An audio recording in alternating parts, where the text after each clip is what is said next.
बिस्मिल्लाहिर्रहमानिर्रहीम। अस्सलाम वालेकुम नाज़रीन। अमेरिका में इलेक्शंस के रिज़ल्ट तकरीबन मुकम्मल हो चुके हैं और इस वक्त डोनाल्ड ट्रंप 214 वोटों के साथ पीछे हैं, जबकि जो बाइडन 264 इलेक्टरल वोट्स के साथ सरफ़हरिस्त हैं और उन्हें इस वक्त सिर्फ 6 वोटों की ज़रूरत है। अगर ये 6 वोट उन्हें मिल जाते हैं तो वो अमेरिका के आने वाले सदर मुंतखब हो जाएंगे। हम इस वीडियो में आपको एक कंपैरिजन दे रहे हैं कि जो बाइडन ठीक है या डोनाल्ड ट्रंप अच्छा है, पाकिस्तान के लिए भी और दुनिया के लिए भी, जबकि स्पेशली इस्लाम के लिए भी। अगर हम डोनाल्ड ट्रंप के 4 साल दौरे इक़्तिदार को देखें तो डोनाल्ड ट्रंप ने अगरचे वही पॉलिसियाँ कंटिन्यू करने की कोशिश की जो उनसे पहले के अमरीकी सदूर दुनिया के लिए इस्तेमाल करते आए हैं, ख़ासकर मुसलमानों और पाकिस्तान के लिए। मगर डोनाल्ड ट्रंप के दौर में और दीगर अमरीकी हुक्मरानों के दौर में एक वाज़ेह फ़र्क देखा जा सकता है।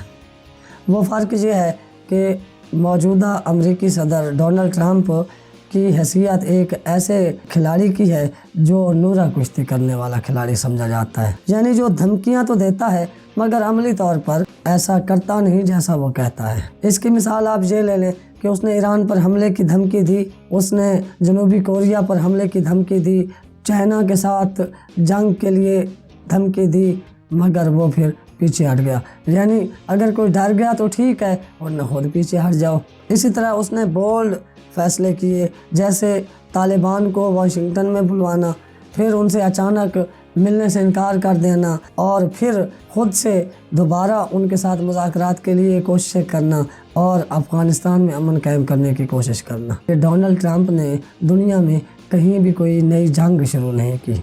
हालांकि मुख्तलिफ आलमी और लोकल तज्ज़ियाकार ये कह रहे हैं कि अमेरिका को एक जंग की ज़रूरत है, क्योंकि हर 3 या 4 साल बाद अमेरिकियों को जंग की इसलिए ज़रूरत पड़ती है कि वो सुपर पावर है।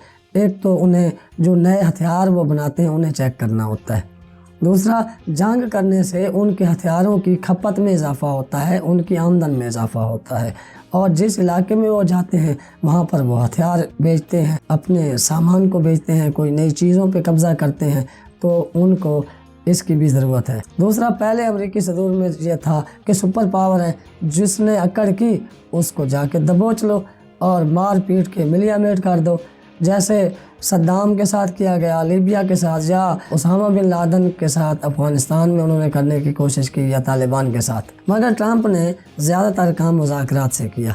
मुसलमानों के लिए ट्रंप भी वैसे ही रहे जैसे पहले सदूर रहे। उन्होंने भी इसराइल को सपोर्ट किया, इंडिया को सपोर्ट किया और दीगर गैर मुस्लिम ताकतों को मुसलमानों के ख़िलाफ़। अभी भी इलेक्शन वाले दिन जैसे ही ऑस्ट्रिया के शहर वियना में एक हमला हुआ दहशतगर्दी का, तो ट्रंप ने उसको रेडिकल इस्लामिक टेररिज्म के साथ मंसूब किया। आप ये कह सकते हैं कि ट्रंप भी पुराने अमेरिकी सदूर की तरह ही काम करते रहे हैं। अब देखते हैं कि जो बाइडन अगर सदर बनते हैं और तकरीबन 95 से 99% चांसेस हैं कि वो सदर मुंतखब हो जाएंगे, तो वो कैसे होंगे और उनका स्टांस पाकिस्तान के लिए, इस्लाम के लिए क्या होगा। जो बाइडन इससे पहले नायब सदर भी रहे हैं और दूसरे भी बड़े ओहदों पर काम करते रहे हैं। अगर पाकिस्तान और इंडिया के हिसाब से देखें तो उनका झुकाव इंडिया की तरफ ज़्यादा है, वो इंडिया को ज़्यादा प्रेफर करते हैं। जो बाइडन निस्बतन सख्त मिजाज हैं और वो कोई भी ऐसा फ़ैसला करेंगे, जैसे जब सदर ओबामा मुंतखब हुए थे तो ये कहा जा रहा था क्योंकि उनकी वालदा मुसलमान है तो वो मुसलमानों के ज़्यादा करीब होंगे, लेकिन उन्होंने अफ़गानिस्तान में, इराक़ में, शाम में, लीबिया में बहुत कत्लेआम करवाया। यानी इतनी तशबीह दी गई थी उन्हें कि वो मुसलमानों के बहुत ज़्यादा करीब होंगे, लेकिन वो सिर्फ ख्याल ही रहे और उन्होंने भी वही पॉलिसियाँ अख्तियार की जो पुराने उनके सदूर करते आ रहे थे। जैसे एबटाबाद ऑपरेशन, वो भी ओबामा के दौर में हुआ, तो आप सब जानते हैं कि वो क्या करते रहे।